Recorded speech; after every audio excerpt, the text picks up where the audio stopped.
নমস্কাৰ, মোৰ নাম পদুমী ডেকা। মই খিচিৰি চিন্তা জনা নজনাৰ মাজেদি সেইদিনাখন মই পটলৰ চব্জি দিছিলোঁ। আজি মই পটলটো এনেকৈ কাটিছোঁ, দীঘল দীঘল কৰি।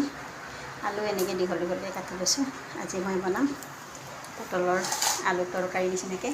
চাবচোন, তাৰ কাৰণে মই লৈছোঁ বিলাহী, পিঁয়াজ, আদা, নহৰু। এইখিনি পিঁয়াজ মই দাইলত তেল মাৰিবৰ কাৰণে থৈছোঁ। দাইলত তেল মাৰি এইখিনি দিছোঁ মই।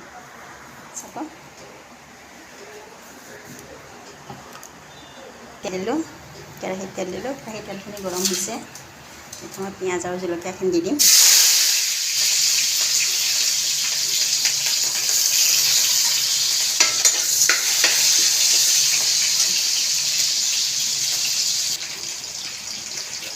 দিছোঁ।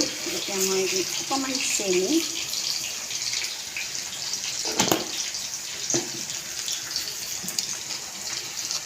এতিয়া দিম নিমখ। এতিয়া মই দিম নহৰুখিনি, আদা নহৰু বটা অকণমান।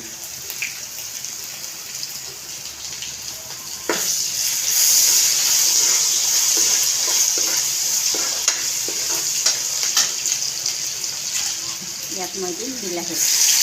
বিলাহীটো এনেকৈ মই ভাজিম।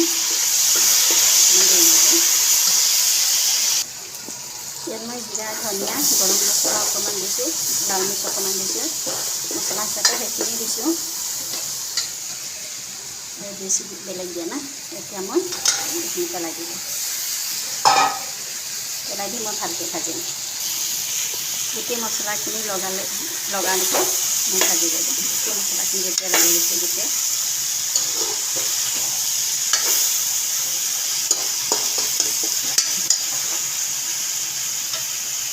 এনেকৈ ঢাকোন মাৰি দিম। এয়া পটল আৰু আলুৰ তৰকাৰী মানে চব্জি নিচিনা হ'ব। আপোনালোকে চাই থাককচোন কেনেকুৱা লাগে। মোৰ পটলৰ ভাজি, মছলা দিয়া পটলৰ ভাজি হৈ গ'ল। আপোনালোকেও বনাই খাই চাবচোন। বাই।